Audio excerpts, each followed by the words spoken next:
Hey guys, this is John. Super Slicey Samurai was a game I made over a 3-day period a couple of days ago. I had a event on a Tuesday. I decided I would make this on a Saturday as kind of a break from my regular, game dev project.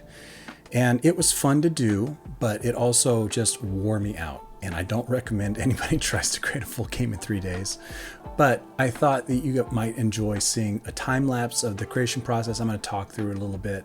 I also want to have like a little talk about, health, mental health, and why somebody would do this to themselves. So let's get into it, and I hope you enjoy.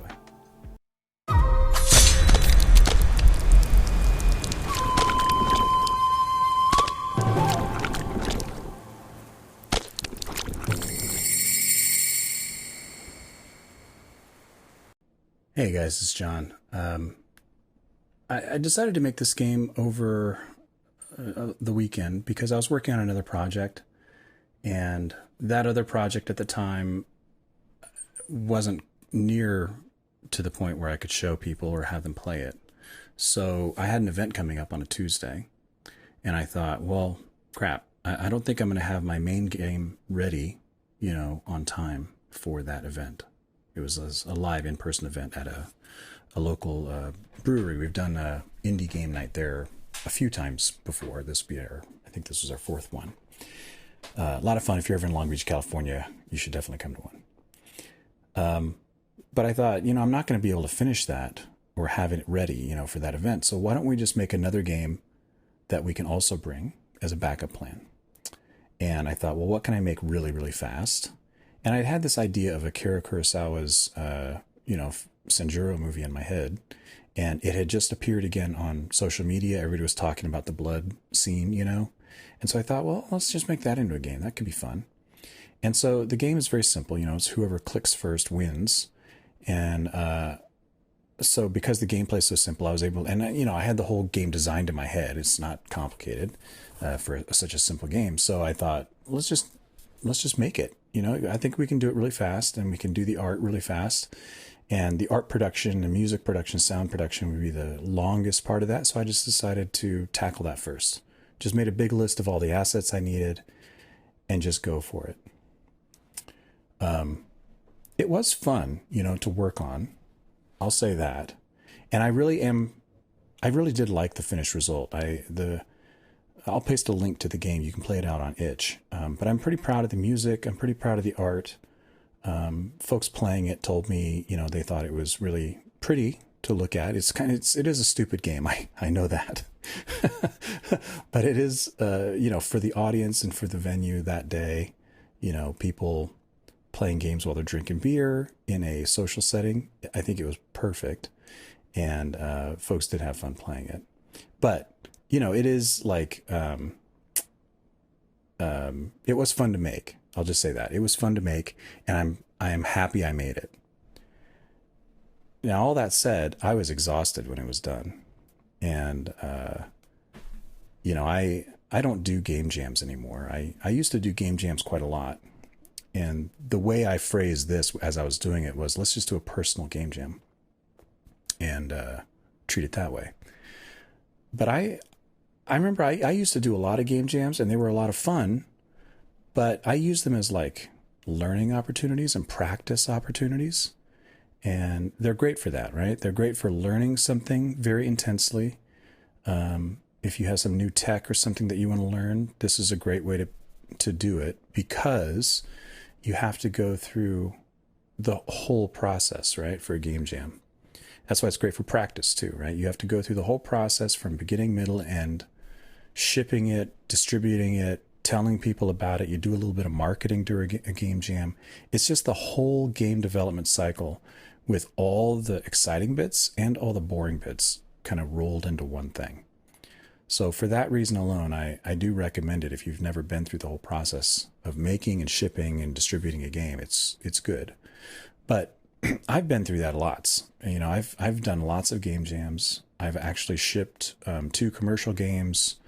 I've shipped tons of little jam projects, and I just don't need that practice anymore. Like I know how to do it now.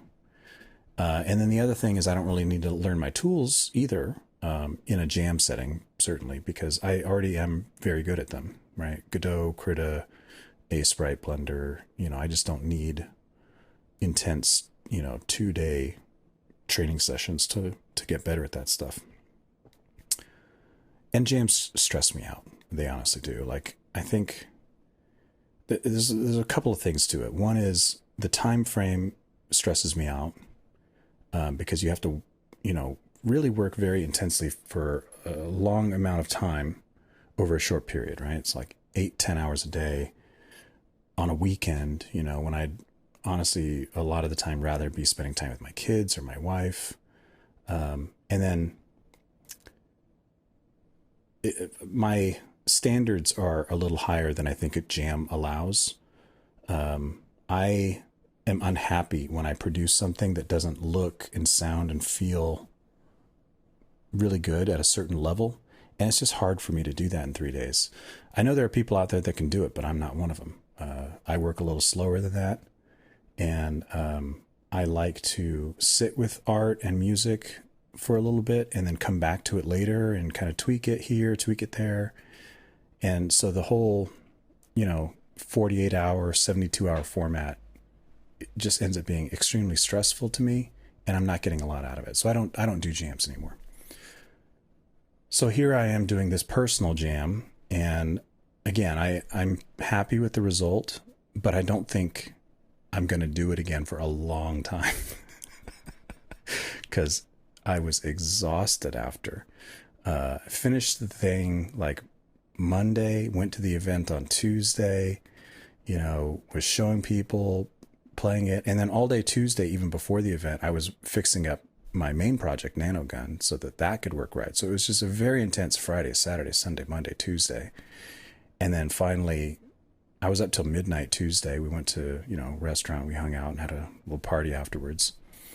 But Wednesday I woke up and I was just wiped out, and it took me the rest of the week really to recover. I certainly wouldn't do this every weekend. And I won't say I'll never do one of these again, because I probably will. And I won't say I'll never do a jam again, because I probably will. But I really am careful about which ones I participate in. And no matter what I'm participating in, if it's a short time frame or even a week-long jam or a 10-day jam, I really don't try and push myself too hard, or sacrifice my health or, my mental state too much for it. So, because that's just more important to me, is to be healthy and get a good night's sleep, eat right. In the long run, that's just way more important than whether I got a game out for a jam or not. That's just me. Your experiences may be different, and that's totally fine. But I just thought I'd share that. But play it on itch. Let me know what you think. Thanks for watching, everybody.